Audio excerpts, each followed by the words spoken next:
7장. 예수님께서 이 모든 말씀을 백성들에게 하신 후 가버나움으로 가셨습니다. 어떤 백부장이 소중하게 여기는 종이 있었는데 병들어 죽게 되었습니다. 백부장은 예수님에 관한 소문을 듣고 몇몇 유대의 장로들을 예수님께 보내어 자기의 종을 고쳐달라고 부탁하였습니다. 그들은 예수님께 와서 간청하였습니다. 이 사람은 선생님께서 부탁을 들어줘도 될 만한 사람입니다. 이 사람은 우리 민족을 사랑합니다. 그는 우리에게 회당을 지어 주었습니다. 예수님께서 그들과 함께 가셨습니다. 예수님께서 백부장의 집 가까이에 이르렀을 때 백부장이 친구들을 보내 예수님께 말하였습니다. 주님, 수고하실 필요가 없습니다. 저는 선생님을 집에 모실 만한 자격이 없습니다. 그래서 제가 주님께 나올 자격도 없다고 생각했습니다. 저는 선생님을 집에 모실 만한 자격이 없습니다. 그래서 제가 주님께 나올 자격도 없다고 생각했습니다. 말씀만 하십시오. 그러면 제 종이 나올 것입니다. 저도 다른 사람 아래에 있고 제 밑에도 부하들이 있습니다. 제가 이 사람들어 가라 하면 가고 저 사람들어 오라 하면 옵니다. 또 제 종에게 이것을 하라 하면 그대로 합니다. 예수님께서 이 말을 들으시고 놀라시며 따라오던 사람들에게 말씀하셨습니다. 내가 너희에게 말한다. 이스라엘에서도 이처럼 큰 믿음을 본 적이 없다. 백부장이 보냈던 사람들이 집으로 돌아가 보니 그 종이 나 있었습니다. 조금 뒤에 예수님께서 나인이라는 마을로 가셨습니다. 제자들과 많은 사람들도 예수님을 따라 함께 갔습니다. 예수님께서 성문 가까이 이르렀을 때 죽은 사람이 실려 나오고 있었습니다. 그는 과부의 하나밖에 없는 아들이었습니다. 마을 사람들이 그 과부와 함께 있었습니다. 주께서 그를 보시고 불쌍하게 여기셨습니다. 예수님께서 아이의 어머니에게 말씀하셨습니다. 울지 마라. 그리고 관에 손을 대시니 관을 메고 갔던 사람들이 걸음을 멈추었습니다. 예수님께서 말씀하셨습니다. 소년아, 내가 네게 말한다. 일어나라. 그러자 죽었던 사람이 일어나 앉아서 말하기 시작하였습니다. 예수님께서 그를 어머니에게 보냈습니다. 사람들 모두가 두려움에 휩싸였습니다. 사람들은 하나님께 영광을 돌렸습니다. 위대한 예언자가 우리 가운데 나타났다. 하나님께서 당신의 백성들을 돌보아 주셨다. 예수님에 대한 이야기는 온 유대와 그 근방에 두루 퍼져 나갔습니다. 요한의 제자들이 이 모든 소식을 요한에게 알렸습니다. 요한은 제자 가운데 두 사람을 불렀습니다. 그리고 주님께 그들을 보내어 선생님이 오실 그분이십니까? 아니면 우리가 다른 사람을 기다려야 합니까? 라고 물어보게 하였습니다. 그 사람들이 예수님께 와서 말했습니다. 세리자 요한이 우리에게 선생님을 뵙고 여쭈어 보라고 하였습니다. 선생님이 오실 그분이십니까? 아니면 우리가 다른 사람을 기다려야 합니까? 그때 예수님께서 질병과 고통과 악한 영에 시달리는 많은 사람들을 고쳐주셨습니다. 또 보지 못하는 사람들도 볼 수 있게 하셨습니다. 예수님께서 요한의 제자들에게 말씀하셨습니다. 가서 요한에게 너희들이 보고 들은 것을 알려라. 보지 못하는 사람이 보고 다리를 저는 사람이 걷고 문둥병 환자가 깨끗해지며 듣지 못하는 사람이 듣고 죽었던 자가 살아나며 가난한 사람들에게 복음이 전파된다고 하여라. 나를 의심하지 않는 사람은 복이 있다. 요한의 심부름을 왔던 사람들이 떠나가자 예수님께서 사람들에게 요한에 대해 말했습니다. 너희는 무엇을 보려고 광야에 나가느냐? 바람에 흔들리는 갈대냐? 아니면 무엇을 보러 나가느냐? 화려한 옷을 입은 사람이냐? 멋지고 호사스러운 옷을 입고 호화롭게 사는 사람은 궁전에 있다. 그러면 너희는 무엇을 보려고 나가느냐? 예언자냐? 그렇다. 내가 너희에게 말한다. 예언자보다 더 위대한 사람이다. 이 사람은 성경에 기록된 자이다. 보아라, 내가 내 앞에 사자를 보낸다. 그가 내 길을 너보다 앞서 준비할 것이다. 내가 너희에게 말한다. 여자에게서 태어난 사람 중에 요한보다 더 위대한 사람이 없다. 그러나 하나님 나라에서는 가장 작은 자가 요한보다 더 위대하다. 모든 백성들이 또한 세리들이 이 말씀을 듣고 하나님은 의로우시다고 고백했습니다. 이들은 요한의 세례를 받았기 때문입니다. 하지만 바리새파 사람들과 율법학자들은 자신들을 향한 하나님의 계획을 거부하였습니다. 이들은 요한에게서 세례를 받지 않았기 때문입니다. 이 세대의 사람들을 무엇에 비교할 수 있겠느냐? 그들은 무엇과 같은가? 이들은 시장에 앉아 서로 부르며 우리가 너희를 위해 피리를 불어도 너희가 춤추지 않았다. 우리가 울어도 너희가 울지 않았다. 라고 하는 아이들과 같다. 세례자 요한이 와서 빵도 먹지 않고 포도주도 마시지 않았다. 그러자 너희들은 저 사람은 귀신이 들렸다 라고 말한다. 인자가 와서 먹고 마셨다. 그러자 너희들은 봐, 저 사람은 먹보여 술꾼이며 세리와 죄인의 친구로구나 라고 말한다. 그러나 지혜는 그것들을 따르는 자들에 의해서 옳다는 것이 증명된다. 어떤 바리새파 사람이 예수님께 함께 식사를 하자고 권하였습니다. 그래서 예수님께서 그 바리새파 사람의 집에 가셔서 식사 자리에 앉으셨습니다. 그런데 그 마을에 죄인인 한 여자가 있었습니다. 예수님께서 바리새파 사람의 집에서 식사하신다는 소식을 듣고 향유병을 가지고 갔습니다. 그는 예수님의 뒤쪽으로 가서 예수님의 발 곁에 서서 울며 눈물로 그의 발을 씻겼습니다. 그리고 자신의 머리카락으로 발을 닦고 입을 맞추고 향유를 부었습니다. 예수님을 초대한 바리새파 사람이 이것을 보고 속으로 생각했습니다. 만일 이 사람이 예언자라면 지금 자신을 만지는 이 여인이 죄인이라는 것을 알았을 것이다. 예수님께서 그에게 대답하셨습니다. 시몬아, 내가 할 말이 있다. 내게 할 말이 있다. 시몬이 대답했습니다. 선생님 말씀하십시오. 어떤 채권자에게 두 사람의 채무자가 있었다. 한 사람은 500데나리온을 빚졌고 다른 사람은 50데나리온을 빚졌다. 이 두 사람이 다 빚을 갚을 수 없어서 채권자가 모두 빚을 없던 것으로 해주었다. 그러면 둘 중에 누가 더 채권자를 고맙게 여기겠느냐? 시몬이 대답했습니다. 더 많은 돈을 면제받은 사람입니다. 예수님께서 시몬에게 말씀하셨습니다. 내가 옳게 판단했다. 예수님께서 그 여자를 돌아보시며 시몬에게 말씀하셨습니다. 이 여인이 보이느냐? 내가 내 집에 들어왔을 때 너는 나에게 발 씻을 물도 주지 않았다. 그러나 이 여인은 자신의 눈물로 내 발을 적시고 자신의 머리털로 닦아주었다. 너는 내게 입맞추지도 않았지만 이 여인은 내가 들어왔을 때부터 내 발에 입맞추기를 쉬지 않았다. 너는 내 머리에 기름도 붓지 않았지만 이 여인은 향유를 내 발에 부었다. 그러므로 내가 내게 말한다. 이 여자의 많은 죄가 용서되었다. 이는 이 여자가 많이 사랑하였기 때문이다. 적게 용서받는 사람은 적게 사랑한다.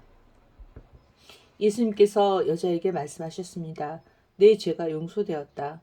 예수님과 식사 자리에 앉아 있던 사람들이 속으로 말했습니다.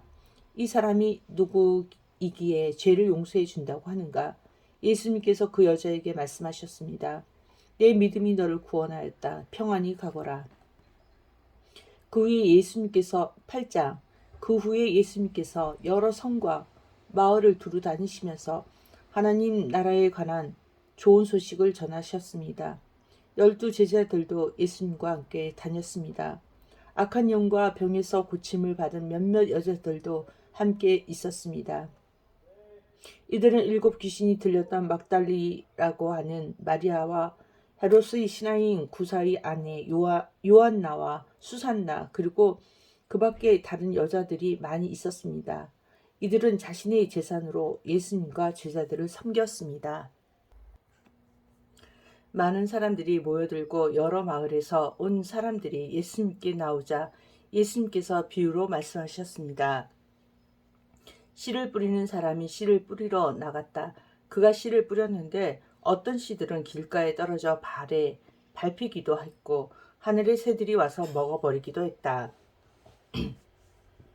어떤 씨들은 바위 위에 떨어져 자라다가 물이 없어서 시들어 죽었다. 어떤 씨들은 가시덤불에 떨어져 가시덤불에 함께 자라서 자라지 못하게 했다. 어떤 씨들은 좋은 땅에 떨어져 자라나서 100배의 열매를 맺었다. 이 말씀을 마치시고 예수님께서 외치셨습니다. 들을 귀 있는 자는 들어라. 제자들이 이 비유가 무슨 뜻인지를 예수님께 물었습니다. 예수님께서 말씀하셨습니다. 너희에게는 하나님 나라의 비밀을 아는 것이 허락되었다. 그러나 다른 사람들에게는 비유로 말하였다. 이는 그들이 보아도 보지 못하고 들어도 깨닫지 못하게 하려는 것이다. 이 비유는 이것이다. 씨는 하나님의 말씀이다. 길가에 떨어진 것은 하나님의 말씀을 들었으나 마귀가 와서 그 마음에 있던 말씀을 빼앗아 간 사람들이다. 이들은 믿지 못하여 구원을 받지 못한다. 바위 위에 떨어진 것은 하나님의 말씀을 듣고 기쁨으로 받지만 뿌리가 없는 사람들이다. 이들은 잠시 동안 믿으나 시험 받을 때에 넘어진다. 가시덤불에 떨어진 것은 말씀을 듣지만 살아가는 동안 재물에 대한 염려와 인생의 향락에 사로잡혀 열매를 맺은 때까지 자라지 못하는 사람들이다. 좋은 땅에 떨어진 곳은 정직하고 선한 마음으로 하나님의 말씀을 듣고 그 말씀을 굳게 지켜서 좋은 열매를 맺는 사람들이다. 그 누구도 등불을 켜서 그것을 그릇으로 덮어주거나 침대 밑에 두지 않는다. 등불은 등잔 위에 놓아 들어오는 사람들이 그 빛을 보게 한다. 감춰진 것 중에 드러나지 않은 것이 없고 비밀 가운데 밝히 알려지지 않은 것이 없다. 그러므로 너희가 들은 것을 조심하여라. 가진 사람은 더 많이 받을 것이고 가지지 못한 사람은 가졌다고 생각하는 것마저 빼앗길 것이다. 예수님의 어머니와 동생들이 예수님께 왔습니다. 그러나 많은 사람들 때문에 예수님께 가까이 갈 수 없었습니다. 어떤 사람이 예수님께 말씀드렸습니다. 선생님의 어머니와 동생들이 밖에 서서 선생님을 만나 뵙기 원하십니다. 예수님께서 사람들에게 대답하셨습니다. 내 어머니와 형제들은 하나님의 말씀을 듣고 그대로 행하는 사람들이다. 어느 날 예수님께서 제자들과 함께 배에 오르셨습니다. 예수님께서 말씀하셨습니다. 호수 건너편으로 가자. 그래서 그들이 떠났습니다. 가는 동안 예수님은 잠이 드셨고 사나운 바람이 호수로 불어닥쳤습니다. 배에 물이 가득 차서 위험에 빠졌습니다. 제자들이 예수님을 깨우며 선생님, 우리가 죽습니다. 라고 말했습니다. 그러자 예수님께서 일어나셔서 바람과 성난 파도를 꾸짖으셨습니다. 그러자 그 즉시 바람이 멈추고 호수가 다시 잔잔해졌습니다. 예수님께서 제자들에게 말씀하셨습니다. 너희의 믿음이 어디 있느냐? 제자들은 두렵고 놀라서 도대체 이분이 누구시길래 바람과 물에게 호령하시고 바람과 물이 이분에게 순종하는가? 라고 서로 말하였습니다. 예수님과 제자들은 갈릴리 건너편 거라사 사람들이 마을에 닿았습니다. 예수님께서 배에서 내리시니 그 마을에 사는 귀신 들린 사람이 예수님께 다가왔습니다. 그는 오랫동안 아무 옷도 입지 않았으며 집에서 살지도 않고 무덤에서 살고 있었습니다. 그는 예수님을 보고 소리를 지르며 예수님 앞에 엎드렸습니다. 그리고 큰 소리로 말했습니다. 가장 높으신 하나님의 아들이신 예수님, 당신이 저와 무슨 상관이 있습니까? 제발 저를 괴롭히지 마십시오. 이는 예수님께서 더러운 영에게 그 사람에게서 떠나라고 명령하셨기 때문입니다.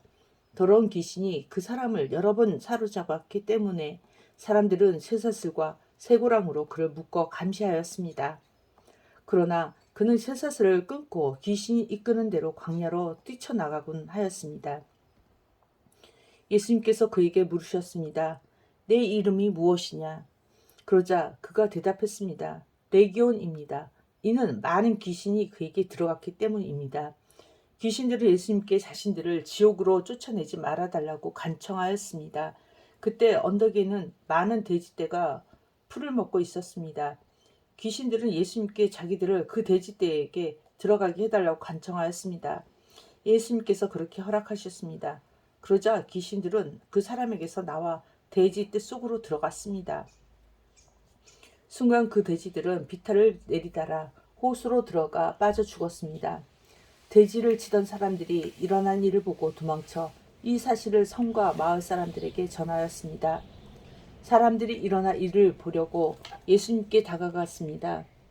그리고 귀신이 나간 사람이 옷을 입고 제정신으로 예수님 발 앞에 앉아 있는 것을 보았습니다. 그들은 두려운 생각이 들었습니다. 이 일을 목격한 사람들이 귀신 들린 사람이 어떻게 온전하게 되었는지를 사람들에게 말해 주었습니다.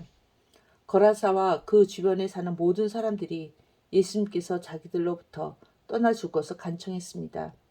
이는 그들이 무서움에 사로잡혔기 때문이었습니다. 그래서 예수님께서 배를 타고 돌아가셨습니다. 귀신이 나간 사람이 예수님을 따를 수 있게 해달라고 예수님께 간청하였습니다. 그러나 예수님께서 그를 돌려보내며 말씀하셨습니다. 집으로 돌아가서 하나님께서 너에게 하신 일에 대하여 사람들에게 말해라. 그래서 그는 모든 마을을 다니며 예수님께서 자기에게 얼마나 큰 일을 행하셨는지에 대해 전하였습니다. 예수님께서 돌아오시자 많은 사람들이 예수님을 환영하였습니다. 이들은 예수님을 기다리고 있었습니다. 야이로라는 사람이 앞으로 나왔습니다. 그는 회당장이었습니다. 그가 예수님의 발 앞에 엎드려 자기 집으로 와 주실 것을 간청하였습니다.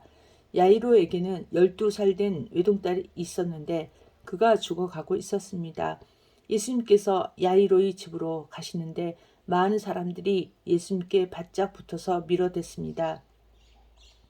그 중에는 12년 동안이나 혈루증을 앓고 있던 여자가 있었습니다. 의사에게 많은 돈을 썼지만 그 누구도 그 병을 고칠 수가 없었습니다. 그가 예수님 뒤로 와서 옷깃을 만졌습니다. 그러자 즉시 피가 그쳤습니다. 예수님께서 말씀하셨습니다. 누가 나를 만졌느냐? 사람들은 모두 만지지 않았다고 말하였습니다. 베드로가 말했습니다. 선생님, 많은 사람들이 에워싸면서 밀어대고 있습니다. 예수님께서 말씀하셨습니다. 누군가 나를 분명히 만졌다. 내게서 능력이 나간 것을 안다. 숨길 수 없다는 것을 안 그 여자는 떨며 나와 예수님 앞에 엎드렸습니다. 그리고 사람들 앞에서 왜 자기가 예수님을 만졌는지 또 어떻게 즉시 병이 나았는지를 말씀드렸습니다. 예수님께서 그에게 말씀하셨습니다. 딸아, 내 믿음이 너를 구원하였다. 평안히 가거라. 예수님의 말씀이 끝나기도 전에 회당장의 집에서 온 어떤 사람이 회당장에게 말했습니다. 따님이 죽었습니다. 그러니 선생님을 더 이상 괴롭히지 마십시오. 예수님께서 이 말을 들으시고 대답하셨습니다. 두려워하지 말고 믿기만 하여라. 그러면 살게 될 것이다. 그 집에 이르러 예수님께서는 베드로와 요한과 야고보 그리고 소녀의 아버지와 어머니 외에는 아무도 함께 들어가지 못하게 하셨습니다. 사람들이 소녀를 위해 슬피 울고 있었습니다. 예수님께서 울음을 그쳐라. 그는 죽은 것이 아니라 자고 있다. 라고 말씀하셨습니다. 그러자 사람들은 예수님을 비웃었습니다. 그것은 소녀가 죽었다는 것을 알고 있었기 때문입니다. 예수님께서 소녀의 손을 잡고 불렀습니다. 아이야, 일어나라. 그러자 영혼이 돌아와서 소녀는 즉시 일어났습니다. 예수님께서 그에게 먹을 것을 주라고 명하셨습니다. 그 소녀의 부모들은 놀랐습니다. 그런데 예수님께서는 일어난 일을 아무에게도 말하지 말라고 지시하셨습니다. 아멘.